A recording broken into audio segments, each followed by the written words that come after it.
Thank you. Oh my gosh. Thank you so much. Yes, I'm Julia Burnett. I live in Lexington, Kentucky, not too far away from here. And boy, what an honor it is to be here this weekend. And I feel like Linda really helped to raise me over my years as a new director all the way up. And I don't know. When she came up on stage, I thought, oh gosh, I hope that there are tissues in the goodie bag because I've already started crying. So anyway, it's such a great honor to be here. And my topic today for you is to teach on confidence. And, when I first came into Mary Kay, I heard the quote that success in this business is about 10% skill and about 90% mental. And now that I'm where I am today, I think it's even, and sometimes I think it's like 98% mental and 2% skill because so much of it has to do with the 6 inches between our head. I think that self-confidence plays a large role in the mental piece of success. And in fact, if you are confident, you can develop competence. But if you're competent and you're not confident, you will not succeed. Okay?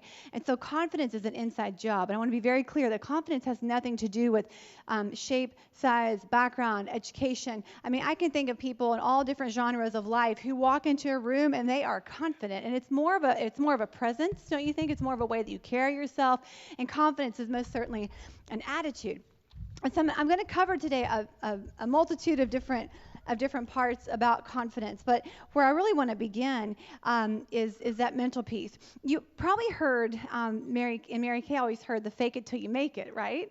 Fake it till you make it. Now, when I was a new consultant, I really value, sincerity and authenticity. And the word fake really didn't resonate with me because I felt like, well, that's like acting. But I think what Mary Kay Ash meant when she said that, her intention was the whole we act our way into a feeling instead of we feel our way into an action, right? And I think that's what the DJ was also saying here about music. Like sometimes when you turn on certain music, you get a different feeling than you do otherwise. And so have you ever gone somewhere like to a new city where you knew no one and no one knew you and you could just kind of act like whatever you wanted to act like because no one knew you, right? Well, there's really no reason you can't do that every day. Have you ever considered that really when you walk into your next party, you could walk to the door and really pretend to be anyone you want to be, right? It really is a matter of a shift or a switch of saying, yeah, today, how would the confident Julia Burnett show up? Okay, today, how would the powerful Julia Burnett show up? Or before you walk into a room with new people to think, how can I best serve the women who are in front of me and even take the spotlight, off of yourself. But I love the idea that you really can pretend at any point in time to be or to act like anyone that you want. I want to talk about dressing for success. When you look good, you stand taller, right? When you feel like you look your best. I love seeing some of those pictures of Linda in the slideshow, like her family pictures. I mean, you could tell like she had that's just who she is. Like, they were spunky, but I love that she stood out and she just looked really confident, didn't she, in those pictures? And so, when you feel that you look your best, you don't really. I used to think that investing in a wardrobe or investing in like looking your best could be somewhat self-serving. But in fact, I think it's quite opposite. I think that when you feel like you look your best and you have clothes that fit well and you feel put together, you actually then don't focus on you at all. And instead, you can focus on the other person, right? Because, when you have clothes that don't fit or they feel too tight or they're kind of like, you're pulling things down and all of that, you're so much thinking about how things don't fit or can they see your lines or whatever it may be that you're not thinking about what the person in front of you is actually saying. And so I think that that's important, that you do think about, when I feel like I look my best, I can really focus on other people. My mom always told me to dress the part you want to be in, okay? Dress the part you want to be in or dress one level above where you are. And I really realized later in my Mary Kay career that it really doesn't take that much more energy, does it, to dress up a little bit than it does to simply just put on something that's available, if that makes sense. And so there was a point in my career when I was decided that it's time for me to become a national sales director. Actually, whenever I got dressed and left my closet, I would actually think, would Mary Kay Ash be proud of me today? And it doesn't mean that you have to show up in a three-piece suit to a ball game, but at least I think a few accessories really can make a big difference and just be one of the cutest ones there. Have you tried a new lipstick color lately? What about a red lipstick or the paparazzi pink? I mean, I actually wore paparazzi pink the day that we were all supposed to wear it, and I actually went for a walk with one of my friends who's very, very, very, very, very, very granola, and we went for a walk, and she even said, "Wow, that lipstick looks great on you." And I just thought it was so interesting that she noticed it, because she would not have normally been one I would ever have pinpointed that she would make a comment like that. So anyway, what if you wear black or gray all the time? I have nothing against black. I love wearing black. But what about adding a splash of color, or maybe a big giant pair of colorful earrings? I have these T-Rex rainbow unicorn pants that I love to wear. They're like skin tight, and I wear them to the grocery sometimes just for fun, just to see like what people say or the looks I get. I think it's so funny, and my kids are so embarrassed, but I don't really care. It's sort of like an exercise in not caring what people think. Like I've had to overcome that in my Mary Kay life. And there's something about the T-Rex unicorn pants that it feels like a little personal challenge to me, but it gets me out of my comfort zone, and it makes me kind of act kind of wild, and I like it. So anyway, all right, I want to talk now about your body language and the way that you move your body. If you want to be more confident, you must move in a more confident way, okay? Like I said before, when you meet someone who's very like level 10 confidence, you can just kind of smell it, you can see it, you can feel it. And a lot of it has to do with body language. When you meet people, you make a split-second decision in a way about them the second that you meet them, and people are doing the same thing about you. And so right now what I want you to do is get a partner, A and B, just really fast. Just turn to the next person, say, "You're A, I'm B," whatever. All right. Okay, so where are my A's? Okay. All right, so A, I want you to shake B's hand. All right, A, shake hands. Okay. Now, A, I want you to give B the weak fish handshake. The fish handshake? Okay, how does that feel?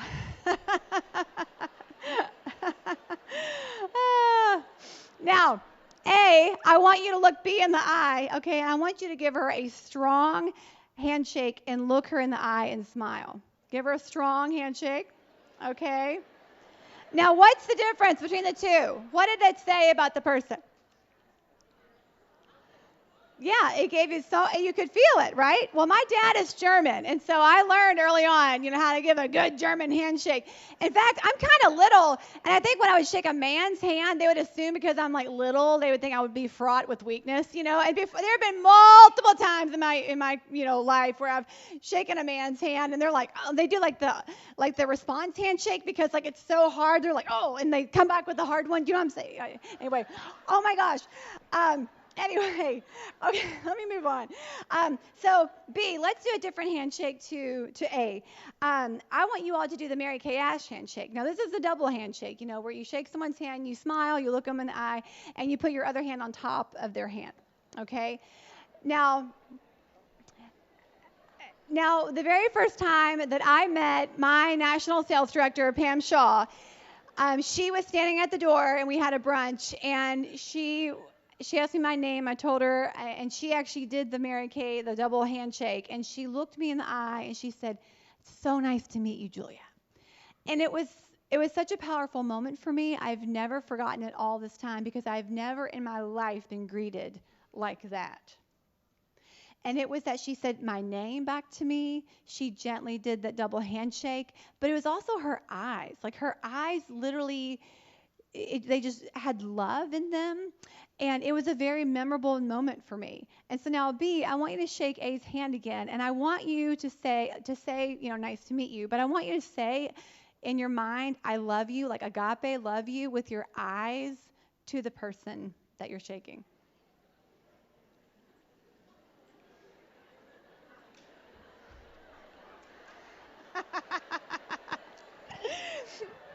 Okay.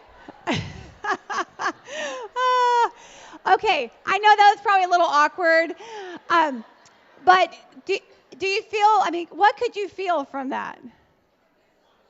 Like you're being watched? Oh my gosh, hopefully not. Hopefully not. But I hope that you were able to feel like that vibe, right, of love. And like I said, that first time meeting Pam Shaw, It was that agape love you from her eyes. It was genuine. It was real. And like I said, it was a greeting that I will never forget. And so, guys, whenever we walk into people's homes and gather people around a kitchen table, you have the opportunity every single time you meet someone to make them feel like $1,000,000 and to really truly wear the Mary Kay sign that says "Make me feel important," right? And so we have that opportunity. And as an aside, I want to say, whatever that you need in life, why not be the first to actually give it? So if you need love, which we all need love, then you be the giver of love. Okay. Once I had a sales director. Well, basically, consultants were entering the room, and directors were clapping and cheering for them. And the director actually said to me, no one wanted to take their picture with me. And I looked back at her and I said, well, did you offer to take your picture with anyone else, with any of them? Well, no. See, that's a victim mentality. No one wanted to take their picture with me. No one. I'm a director, but no one cared about me. They want to take a picture of so-and-so and so-and-so, but no one want to take their picture with me. I must not be important. I must not be valuable. And see, whatever it is that you need, like she obviously needed that significance, but you create that then for someone else. Okay, and so I think that when we have a lack of self-confidence, it can really show up in our life as too much focus on self, because all of that was all self, like a spotlight on her, right? She was thinking about her, and her needs instead of others and what how she could serve others. Okay. So in that sense, I think that when you're always thinking about yourself, you're having this conversation with yourself, like, I don't have on the right outfit, I don't measure up, do people like me? Like when you're at a party, do these people even like me? And you're having this conversation with yourself. And see, when that's going on, you're actually not focused at all on the people in front of you because you're focused on you, right? So it's important to have that awareness. So in that sense, lacking self-confidence can feel very selfish because we're not focused on other people. Does that make sense? Okay, I want to talk a little bit more about body language, okay? I want you right now on your seats, demonstrate confident body language. Okay, I saw it right away. What everyone sat right up in their chair, right? How about your shoulders? Okay, what about your chin? Okay, what about your eyes? They're open. Okay, they're bright and open heart, right? Okay, well, there have been studies that have showed, like in boardroom settings, like someone who's like, well, actually, show me low confidence. Actually, what does that look like? Kind of hunched over, okay, like kind of picking at your clothes a little bit, kind of arms crossed. There have been studies that have been shown, like in a boardroom setting, that the person with the most open body language, like the person who's like sitting back in the chair, the arms open and more like this, that person actually has more power or more control over the conversation in the room than the person who is acting small. I want you to have this thought that the difference between here and here is 2 centimeters. From here to here is 2 centimeters. It doesn't cost you anything to move from here to here. So do your 2 centimeters, okay? I want you to feel it. All right. That's good. Okay. Now I want to talk a little bit about your environment and the people you're around and the influences. There's a great quote by Ruben Chavez, and it says, "The person you will be in 5 years depends largely on the information you feed your mind today. Be picky. Be picky. Be so picky about the books you read, the people you spend time with, and the conversations you engage in." Okay? Guys, negative people absolutely affect your confidence because they affect the thoughts that you think. They do, right? We've all had negative people in our life. And so I want you right now on your notes, I want you to think of who are the 5 people you are actually around the most? Who are the 5 people you spend the most time with? If you have another job, it might even be that. But go ahead and write down those 5 people.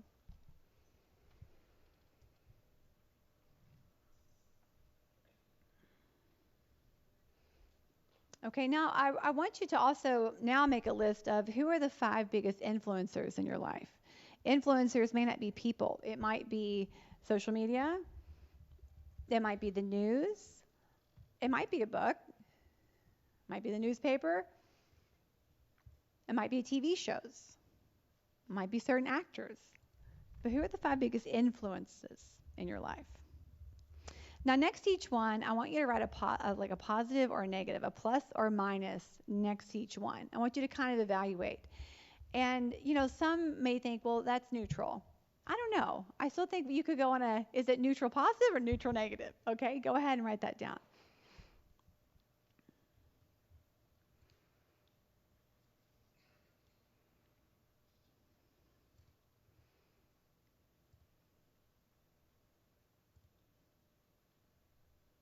And I think it's important that you have that awareness of the people that you're around and how they influence you, because they absolutely do influence you. Particularly in Mary Kay, where so much of your success really depends on your mind, right? So I want you to consider, the negative people in your life. Maybe how can you start drawing away from some of them. Now, some people, you're related to, some people, I know in my workplace where I was working when I first became a sales director and was earning the use of my car, I was stuck in a bullpen with 6 people all day, and it was really difficult to have to abide in that negative space. Like, they would make fun of me, they would jibe at me, I began being like the brunt of a lot of their jokes. And so I began pulling away, and I began, for example, at lunch, instead of going out with the pack, I would start going to my car in the parking garage, and start making calls or writing note cards or whatever it would be. I just started to get away from them as much as I could. But someone that's in your family, I have the same negative people too, that maybe some of you maybe have to deal with. And so, I love them, but Linda would always say, love the messenger, but throw away the message, right? And that was very therapeutic to me whenever I would hear her say that. And I just had to learn there's some people in my family that I just can't really talk about my Mary Kay business with. And it felt like that I ought to be able to talk about my Mary Kay business. Like, why this person ought to care about this part of my life. But in Al-Anon, there's this phrase that you can't go to a hardware store for a loaf of bread. And I finally realized it was almost like self-abuse to think maybe this time they'll be positive. Maybe this time they'll ask me about it. Maybe this time they'll want to know. And so I had to realize this is like self-abuse. Every time I try to go, look what happened to me in Mary Kay, and they didn't care, it hurt. So I finally just learned to just certain people I just don't talk about it with. And that's just how I learned to cope with it, for better or for worse. And so, I also want to encourage you, and even within Mary Kay, there are still some negative people. You want to be very selective of who you room with, of who you spend long car rides in the car. Guys, I'm telling you, I know long car rides to Mary Kay event and spending the night in hotel rooms with people, it can lend itself to the conversation going in certain directions. And if you are ever in a space where someone goes, well, I don't want to be negative, but, okay, that is like, la, la, la, la, la, and so I just want you to be hyper aware of oh no, we're not going there. I love my brain and my business too much to hear whatever's going to follow that, because it's not going to be positive. So they're already telling you it's not going to be positive. So anyway, all right, let me talk now about reminding yourself of your strengths. Okay, next point. Okay, you guys, on social media, we have countless access to countless beautiful people and other people's highlight reels on social media, and it is human nature to start comparing. Okay, I noticed a long time ago that I don't know about you, I didn't seem like I was capable of getting on social media and seeing a news feed and then not having a sinking gross feeling later. Like, I'd get off social media and then I wouldn't know why, but 15 minutes later I'd be like, ugh, something was in here. And I finally realized, yeah, it's because of all what I'm seeing on social media. And so from that point on, I just recognize that the news feed doesn't serve me well, and I have a no scroll policy. Like, I'm just not scrolling. And so even when I get on social media to post something like on my area group, I literally get on and I'm like, okay, go to the group. How fast can I go? Okay, just post this. Okay, get off. I literally am like talking to myself, like, only go there, don't look. I mean, I have to say that so that I don't get all beswindled in all these other rabbit trails, okay? And so that's just how I have to talk to myself. I want you to think of, that has to do with reminding yourself of your strengths, because basically, we are all unique. We are all different from one another. And I want you to really focus on, what is it that makes you phenomenal. Okay, so I want you to think of, under your list of positives and negatives, I want you to think of a couple of events or successes in your life that you have experienced. Okay, times where you really pulled it out, where you accomplished something that was hard, where it was like against the odds, a time that you're really, really proud. Okay, go ahead right now, write down a couple of events or experiences that you have overcome.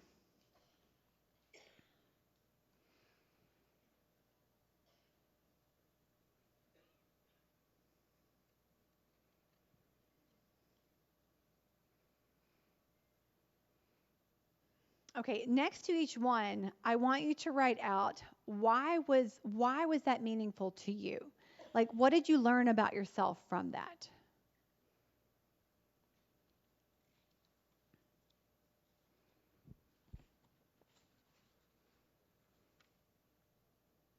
Does anyone want to share one like time where you really pulled it out and what you learned?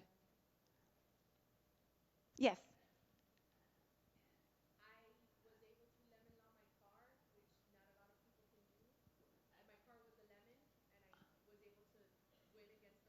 Oh, wow. Wow. Oh my goodness gracious. She had a car that was a lemon and she won against the automobile company. That's amazing. So you learn that you can do hard things. That's right. Okay. Awesome. All right. Someone else share something hard. Yes, over there in the green.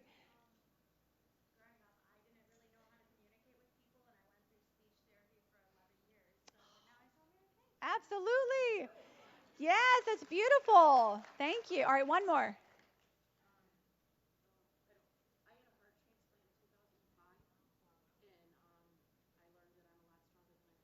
Wow. Okay. She had a heart transplant in 2005. She learned that she can do, you're stronger than you thought you were. Yeah, no one's going to go after that. No. They're like, oh my gosh. But it's important, guys, that you look at what you've accomplished in life so far. And it's sort of like if you've done it once before, you can do it again. Okay? Even in your Mary Kay business on the career path or a star level or whatever, if you've been a star before, you've done it once before, right? You can definitely do it again. Okay? So I want you to pull from the strength that you have on the inside. And sometimes we need to remind ourselves that we are incredible and we can do hard things.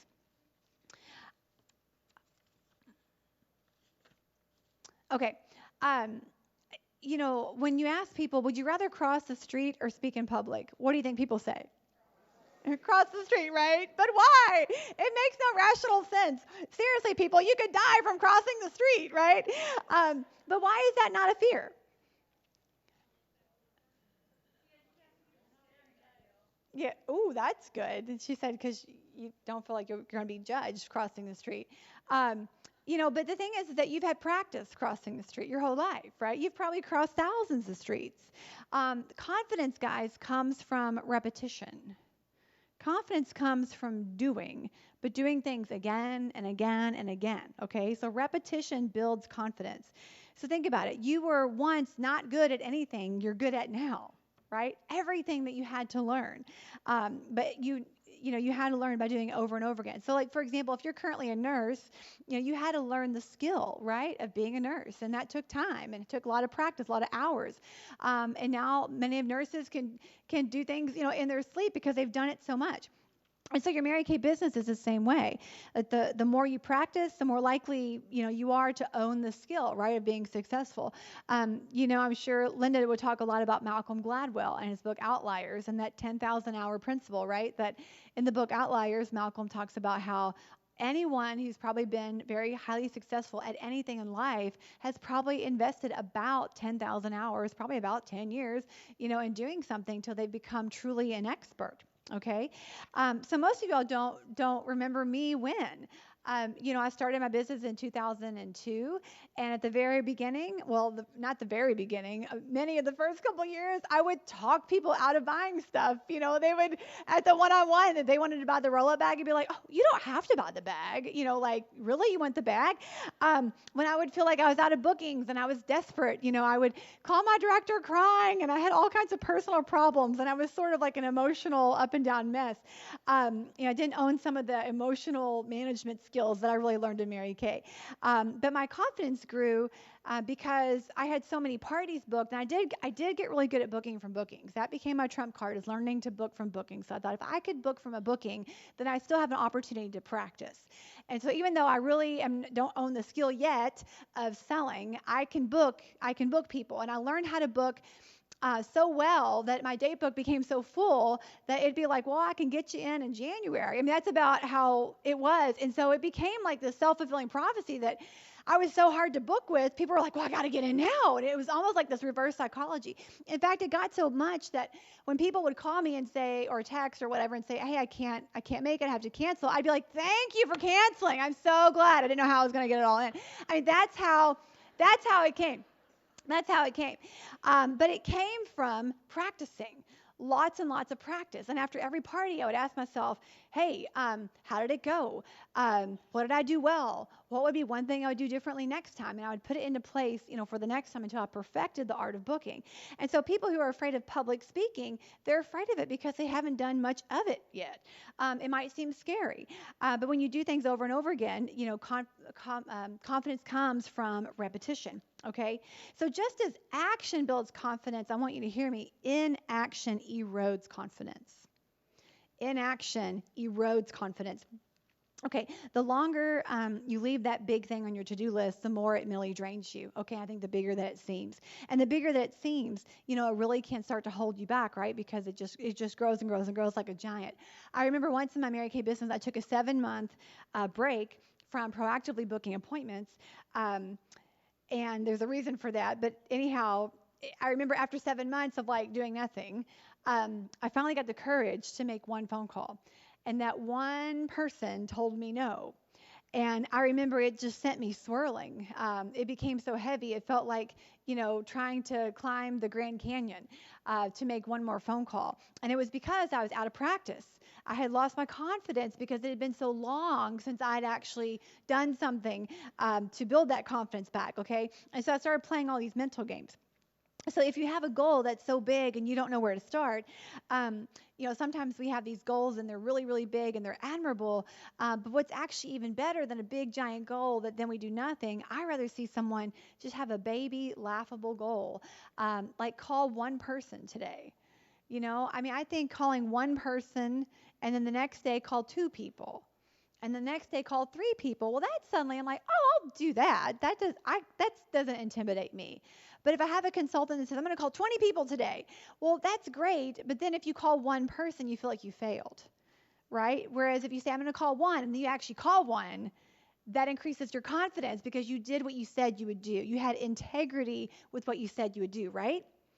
And so if you can set and achieve small bite-sized goals, then like a muscle, you can build your confidence slowly over time. Okay, but the key is to not sit on it, but rather move into some type of action, even if it's tiny baby steps. Okay, imperfect action is better than perfect procrastination, right?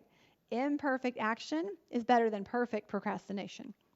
Okay, and so finally, I want to move into the mental component of self-confidence, and this is probably, I think, the most important. We've touched a little bit on, physically, moving and eye contact and moving into action or inaction, but this is the most important part. I always heard Pam Shaw say, we move toward pleasure and we move away from pain, okay? And the reason why is because we associate fear with pain, okay? So we run from the fear. Now, I don't know if you've ever heard the phrase, but when emotion is high, logic is low, okay?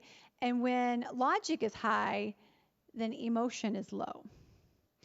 And so what if we chose to rewire our association of fear?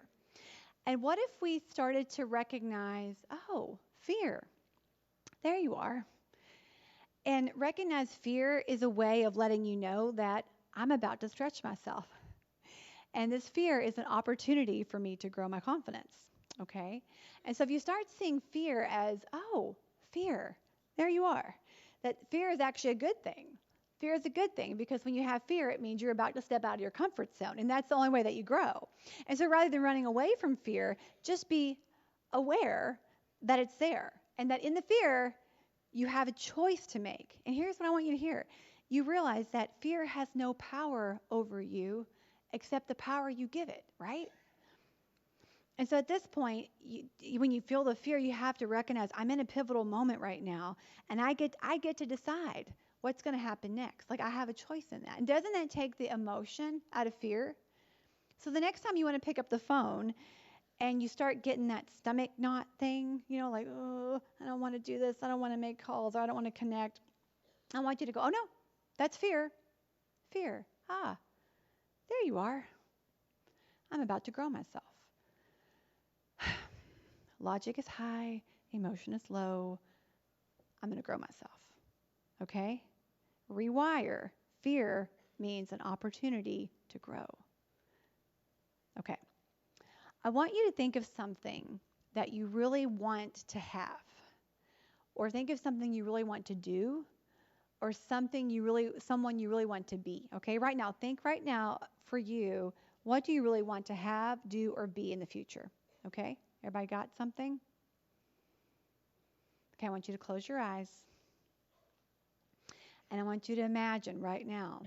Imagine that the thing that you want to have, to do, or be in the future. I want you to hope. I want you to hope it'll happen. Okay? I want you to hope it's going to happen. You're hoping. Notice what it feels like when you hope. Okay? Eyes are shut. I want you to think about it. You're hoping it'll happen. Okay? What are you saying to yourself? What is it that you're visualizing? Okay? What does it feel like? You're hoping it's going to happen. Okay? All right, now everyone open your eyes. Okay, you got it? Do you remember what that felt like or what it looked like in your mind? Now, I want you to close your eyes again. And this time, I want you to imagine that same thing, the thing that you really want to do, the person you really want to be, okay? But this time, I want you to expect it. You're going to expect that it's going to happen. You know it. You can feel it. Pay attention to the pictures in your mind right now. Pay attention to your body. What is it that you're feeling, okay? You expect it to happen. It is with certainty. It is going to happen. You absolutely know it. You can feel it. You can see it. It's coming. Gonna happen. All right, now open your eyes. I want you to juxtapose those two visualizations. How you felt when you were hoping it was going to happen versus when you knew with certainty it was going to happen, okay? Somebody tell me the difference. What did you feel or see or know? Yes?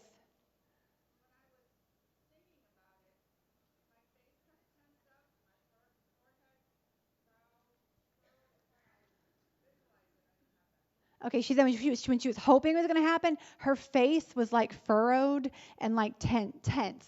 But when she was expecting it, she knew it, all that went away. Okay, well, who else wants to share? Yes. Okay, on hoping it was very weak. On expecting, it felt very strong and powerful. Okay, thank you. Yes, over there in the black.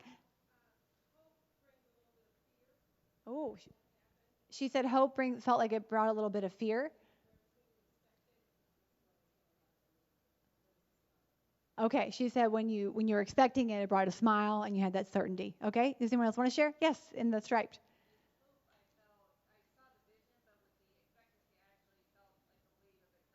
Oh, that's so cool. She said with hope she saw the vision, but with expectancy she felt. You said you felt the excitement. Okay, great. Does anyone else want to say? Okay, in the red.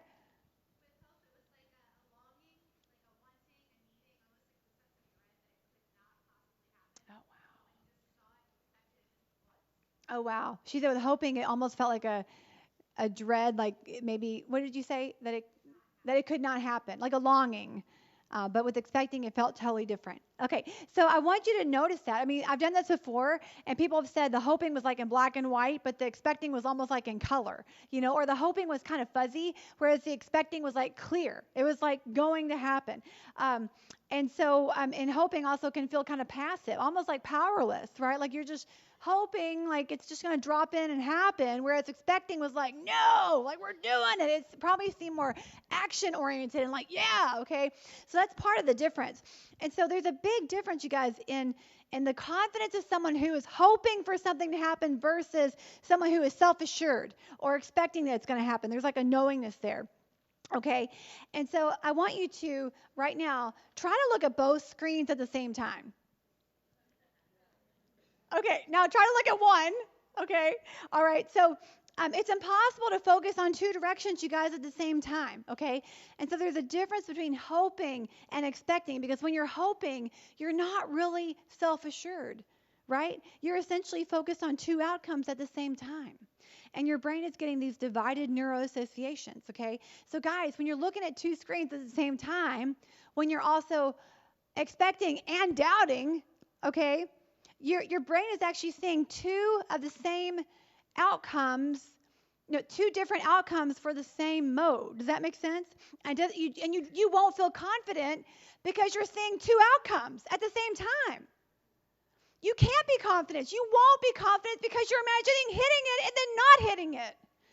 And there is no power in that. That's weak.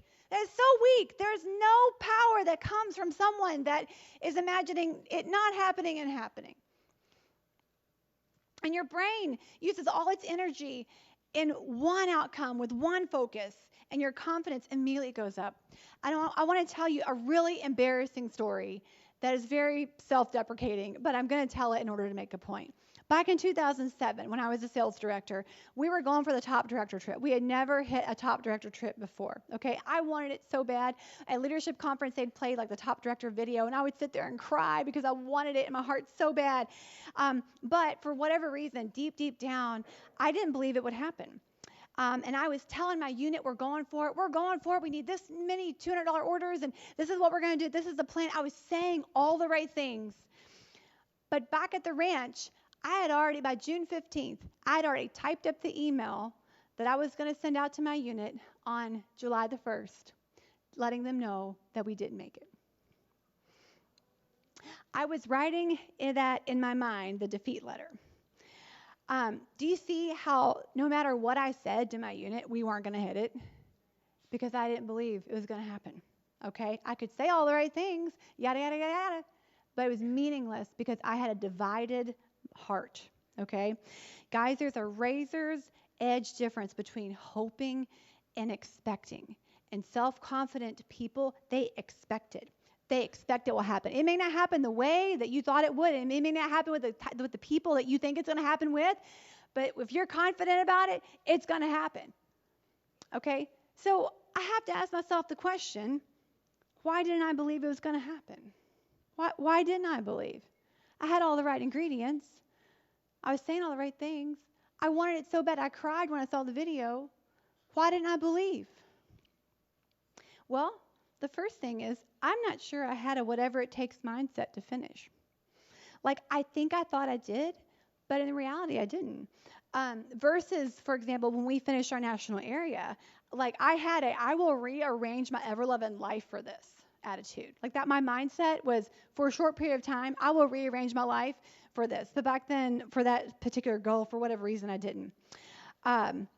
Like when we finished our area, there was no not hitting it. I remember at January Jumpstart, before we finished in the end of June, I was in front of my people, and I told everyone in the audience, like, to finish our national area, here's what's going to happen, and here's what needs to happen, and here's how it's going to line up, and this is what the qualifications are, and da-da-da. And I had a husband that was there, and after it was all over, he walked up to me, and he said, I didn't understand really any of that you were saying, like what all that means, but I know that it's going to happen because of the way you're talking. You see, I expected it. Like it was an expectation. It's happening. There is no plan B. But the second thing, and if this is the only thing you get from me, I think this would be that important. The second reason I think we didn't hit it back then was I didn't match the grandness of the goal, which I'm going to call my outer game. I didn't match the grandness of the goal with an equally powerful inner world. When I say inner world, I'm talking prayer life, affirmations, self-talk, personal growth, what I was reading, okay? Versus when we finished our national area, my prayer life, my affirmations, saying my 12 audacious faith statements every day, the song I woke up to on my alarm clock, which was I the Tiger, my visuals, my communication with my husband. I mean, everything, when we were finishing that goal, my whole inner world was all aligned, and I was investing in myself on the inside so big, so much, that goal, my inner game had to match or exceed the size of the goal. Does that make sense? So if your goal is here, your inner world must be at least here or above. Okay? If your goal is here, guys, and your inner game is like down here, forget it. Not going to happen. And I heard Cindy Machado say, you will get a promotion in Mary Kay when you've outgrown where you are. And I always felt like the more I invested in myself spiritually and the more I invested in myself on the inside, that my business career followed who I be as a person. And so back in 2007, I didn't hunt. I didn't hunt after the emotional and spiritual game. Does that make sense? I didn't hunt after it. So if you're not just hunting after the goal, guys, you got to hunt after the mental, spiritual piece, okay, to finish something. And I want you to imagine like a scale, like one of those balanced scales. You know, if the size of your goal is here and your inner world, your inner game, your inner investment must be at least here where they're balanced, or it must be tipped in this direction. Where your inner world, what you're saying to yourself, your self-talk, it's got to be at least equal to or greater than the goal. Okay, so can you see how when the size of your mental and spiritual fervency matches the size of the goal, that your life is aligned to have every chance of hitting it? So there's no duplicity, there's no double-mindedness, no room for doubt to grab a foothold. Okay, so once you leave this event, you're going to hear a lot of speakers, you're going to hear a lot of inspiration, but I have to ask you, with what I just said about the inner game, what is at least one thing that you could put into place right away when you get home? What's one thing you could do to invest in your inner world, your inner game, before you get home? Okay? I think invariably people who have a lot of doubt, they ask questions that privately create doubt. Rather than asking themselves more solution-oriented questions. They ask like, well, could I really do this? Could I really be successful? I wonder if I'm going to screw this up too. See, I knew this wouldn't work. Well, will it happen or will it not? I don't know. Well, there I go again. I always mess things up. I stuck my foot in my mouth again. I'm such an idiot. Why would other people believe you where you're going if you don't believe you? Versus coming from a place of solution, which is, how can I get this done? What's the best way to get this done? What's my next best step? Or what's the plan? There was a point in my career where I was talking to a friend and I was frustrated because I knew that in order to get where I wanted to go, I was going to have to rearrange some things, but I didn't know what could give. Any of y'all feel that way? And I was like, I just don't know what else I can do. And I literally exploded. And I was like, I can't do anymore. It was like that. It was like that kind of like, I just felt like, just ripping something. And that friend looked at me unemotionally and said, you know what, Julia? Instead of saying that you can't, what if you ask yourself, how could you? And it was like within 5 minutes, I had it figured out. I started thinking, okay, I could do, 2 appointments at my house. I could do like 2 appointments per different time slots. I could incentivize people to bring more people to a party or to a debut. I literally started having solutions to my own issue. But the deal was, I'm still the same. I just asked a better question, which was a solution-oriented question. Instead of I can't, it was how can I? So I want you to end. I want you to close your eyes again. And I want you to imagine your most confident future self. Not the one that maybe is sowing seeds of doubt, but a confident future self who is solution-oriented. Imagine you're visited by a successful, confident, vibrant version of you from the future, okay? A version of you who's everything you'd hoped you'd be. What does she want to tell you?